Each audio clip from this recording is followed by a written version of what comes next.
1980s का भारत एक transition phase में था। शहरों का साइज बढ़ रहा था, पॉपुलेशन तेजी से बढ़ रही थी और काम की तलाश में लोग छोटे शहरों और गांव से दिल्ली, बॉम्बे और कलकत्ता जैसे मेट्रो सिटीज में जा रहे थे। बट इस माइग्रेशन का एक बहुत बड़ा साइड इफेक्ट था। जो इन छोटे शहरों और छोटे गांव से लोग बड़े शहरों में जा रहे थे, उनमें से बहुत बड़ी पॉपुलेशन के पास तो एक परमानेंट शेल्टर ही नहीं था।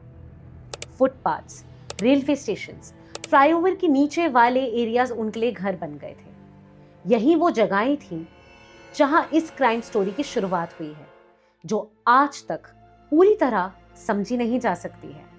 And by the time anyone realized what was happening, the killer had already vanished. The media would later give this unknown attacker a name, the Stone Man. Welcome to The Crime Show.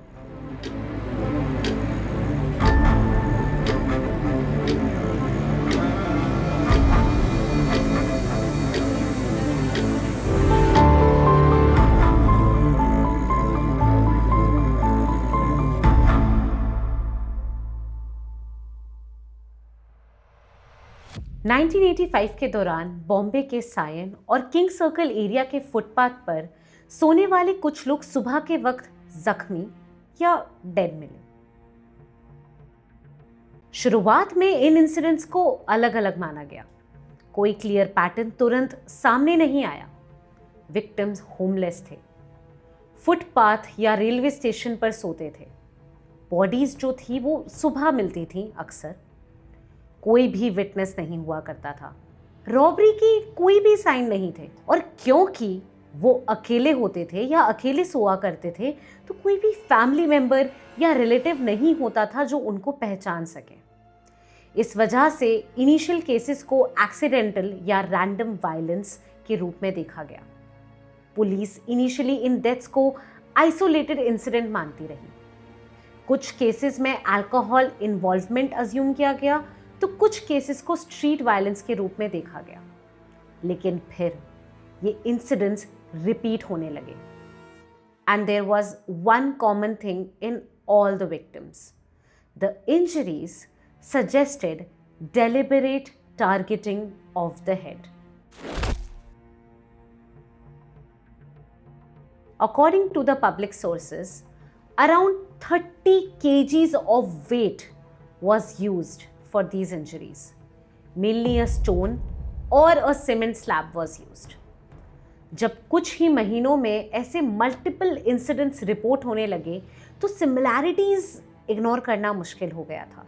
Sixth यानी कि छठे incident के बाद Mumbai police को realise हुआ कि ये सब केसेस आपस में कनेक्टेड हैं और एक सिमिलर पैटर्न है, क्योंकि विक्टिम्स हर बार लाइक एवरी टाइम सोते हुए थे, पब्लिक स्पेस में थे, बिल्कुल वल्नरेबल कंडीशन में थे। उनको पहचानने वाला कोई नहीं था और ना ही वो किसी हाई प्रोफाइल बैकग्राउंड से थे।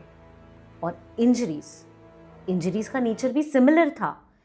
हेड पर एक सिवियर इम्पैक्ट। किसी भी केस में ब्लेड, गन या रोप या कोई भी टाइप के वेपन का कोई यूज नहीं था। किसी भी विक्टिम के साथ स्ट्रगल्स के साइन नहीं मिले। इससे एक बात कंप्लीटली क्लियर हो गई, विक्टिम्स को उनके सोने के दौरान डायरेक्टली टारगेट किया गया था। कोई कॉन्फ्रंटेशन नहीं, कोई कॉन्वर्सेशन नहीं। This was not a random violence. Police investigators began to suspect a serial offender. But unlike most serial crimes, this one left behind almost nothing. कोई विटनेस नहीं, कोई कनेक्शन नहीं विक्टिम्स के बीच में, कोई प्रेडिक्टेबल ज्योग्राफी नहीं। Attacker जो था वो कोई फिक्स्ड रूट फॉलो नहीं कर रहा था। The city was itself his cover. Bombay कुछ स्पेसिफिक एरियाज वो रिकॉर्ड्स में आने लग गए, like Sion, King Circle, Matunga belt, Central Railway के लाइन के आसपास वाला जो एरिया था वो। ये एरियाज हाँ एक दूसरे से कनेक्टेड थे, लेकिन इतने स्प्रेड आउट भी थे कि कोई फिक्स्ड रूट इस्टेब्लिश नहीं हो पा रहा था। अटैक्स ज़्यादातर लेट नाइट या अर्ली मॉर्निंग में हुए। इसका मतलब था कि अटैकर को मूवमेंट और टाइमिंग का अच्छा अंदाज़ा था। इस केस का सबसे अनकंफर्टेबल और सबसे बिटर ट्रूथ तो ये है कि विक्टिम्स जो थे वो सिस्टम के बाहर जी रहे थे। उनके पास ना ही कोई परमानेंट एड्रेस था, ना ही कोई आईडी या डॉक्यूमेंट था। फैमिली भी ट्रेस करना मुश्किल हो गया था। और जब ऐसे किसी व्यक्ति के साथ कुछ होता है तो इन्वेस्टिगेशन जो है वो ऑलरेडी पीछे से स्टार्ट होती है। There were no phone records, no recent contacts, no known enemies. इस वजह से कई जर्नलिस्ट ने बाद में लिखा कि इनविजिबिलिटी ने इस क्राइम को जिंदा रखा। इन्वेस्टिगेशन का बेस ही वीक था, क्योंकि हम लोग यही नहीं जानते थे कि जो मर रहा था वो एक्चुअली है कौन।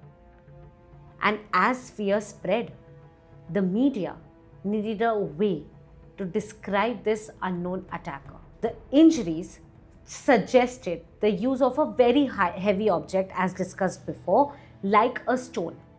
So the media coined a name, Stone Man.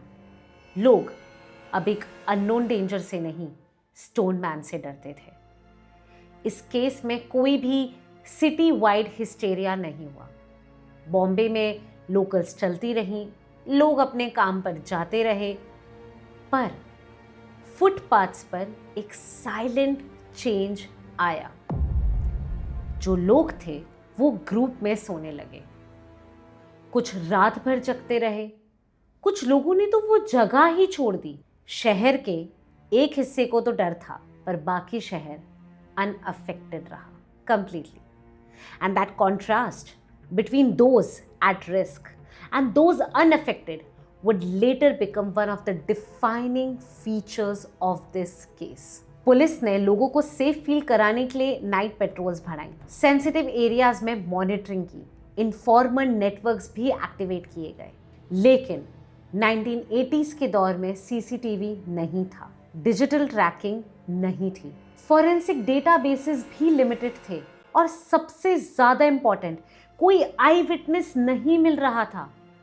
Her incident के बाद अटैकर बिना ट्रेस छोड़े एरिया से निकल जाता था। हर बार ट्रेल वहीं खत्म हो जाता था। ऐसा मानो कि वो अटैकर अटैक करने के बाद एकदम फुस गायब। मिड 1988 के आसपास बॉम्बे में ऐसे अटैक्स अचानक बंद हो गए। जिस तरह से वो अचानक शुरू हुए थे, उसी तरह वो अचानक खत्म हो गए। कोई अरेस्ट नहीं हुआ, कोई कन्फेशन नहीं आया, कोई ऑफिशियल क्लोजर नहीं मिला। जैसा मैंने कहा, क्राइम्स जैसे शुरू हुए थे वैसे ही रुक गए। केस ओपन ही रहा।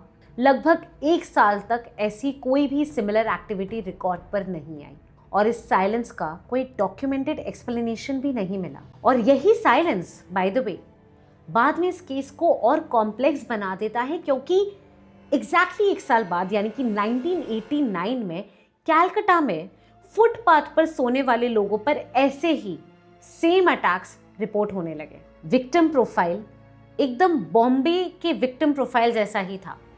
होमलेस, पब्लिक स्पेसेस में सोते हुए लोग, लेट नाइट या अर्ली मॉर्निंग अटैक्स, और लोकेशंस वही हावड़ा ब्रिज के आसपास, Sealdah region, central city footpaths, same, वही सब कुछ सेम।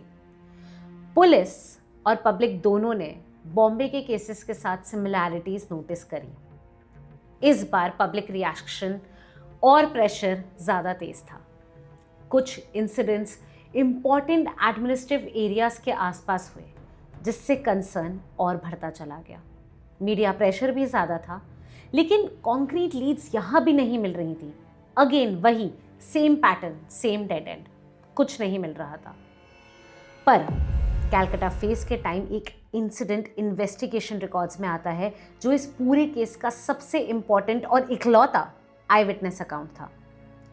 तो वो अकाउंट ये था कि एक आदमी जो रात को रेस्टोरेंट में वेटर के तौर पर काम करता था और ड्यूटी के बाद फुटपाथ पर ही सोता था, उस रात भी वहीं सो रहा था। रात में जब उसकी नींद टूटी और उसने आंखें खोली, तो someone was standing over his shoulders. That person was holding a huge stone in his hands. जैसे ही उस आदमी ने स्टोन को नीचे फेंका, वेटर ने इंस्टिंक्टिवली अपना सर एक तरफ मोड़ दिया। वो पत्थर उसके सर की बजाय उसके कंधे और सर के साइड पर लगा। He was critical, but he was alive. ये पहला और अकेला ऐसा डॉक्यूमेंटेड केस था जहां कोई विक्टिम हमले से बच पाया और पुलिस को बता पाया कि अटैक कैसे हुआ था।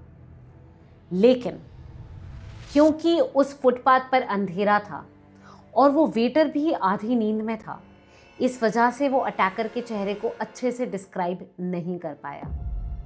उस वेटर के स्टेटमेंट से अटैकर का मेथड तो समझ में आ गया, पर अटैकर का डिस्क्रिप्शन नहीं। कलकत्ता पुलिस ने पेट्रोलिंग बढ़ाई, सेंट्रल सिटी जोन्स पर फोकस किया, मल्टीपल सस्पेक्ट्स को क्वेश्चन भी किया, बट एज यूजुअल कोई भी रिजल्ट नहीं मिला। अकॉर्डिंग टू सम सोर्सेज इस टाइम पर कुछ फॉल्स कन्फेशंस भी आए एंड कुछ थ्योरीज के हिसाब से मेंटल हेल्थ एंगल पर भी इंक्वायरी हुई, लेकिन हर बार एविडेंस इनएडिक्वेट था, जिस वजह से कन्फेशंस सस्टेन्स नहीं हो पा रहे थे। कुछ ही महीनों के बाद कलकत्ता में भी ऐसे अटैक्स अचानक बंद हो गए। बॉम्बे की ही तरह कोई अरेस्ट नहीं, कोई क्लोजर नहीं, बस सिर्फ एक साइलेंस, और केस फाइल्स ओपन ही रही दोनों शहरों में। आज तक ये ऑफिशियली कंफर्म नहीं हुआ है कि बॉम्बे और कलकत्ता अटैक्स एक ही इंसान ने किए थे या नहीं, क्या या फिर ये एक कॉपी कैट क्राइम था। Not even a single person could be legally linked to the crimes of both the cities. दोनों केसेस अलग अलग फाइल्स के रूप में अनसॉल्व्ड ही रही। The Stoneman killings did not remain unsolved because of a single failure. They remain unsolved because of a combination of realities. Victims without identities, crimes committed in open yet invisible spaces, technological limitations of the time, and an offender who understood anonymity. There was no dramatic confrontation, no confession, no final chapter. The murders simply stopped. And when crime stop without resolution, they fade into archives. Stoneman killings को अक्सर एक mystery के रूप में देखा जाता है, पर असल में ये एक सोशल फेलियर की कहानी है। जब विक्टिम्स इनविजिबल होते हैं ना, तो क्राइम्स भी इजीली इनविजिबल हो जाते हैं। ये कहानी उन लोगों की है जो शहर में रहते ज़रूर थे, पर शहर का हिस्सा नहीं थे। No address, no identity, no pressure. और जब क्राइम्स ऐसे रुक जाते हैं अचानक से, तो सिस्टम अपने आप ही आगे बढ़ जाता है। बॉम्बे और कलकत्ता आज भी वही शहर हैं, फुटपाथ्स आज भी वही हैं, लोग आज भी वहाँ सोते हैं। स्टोनमैन का चेहरा कभी सामने नहीं आया, उसका नाम भी सिर्फ एक लेबल था, पर जो चीज़ रह जाती है वो है ये अनआंसर्ड साइलेंस। और कुछ केसेस इसी साइलेंस के साथ हिस्ट्री बन जाते हैं। अगर आपको ये एपिसोड अच्छा लगा हो तो please like this video and subscribe to TCS the crime show.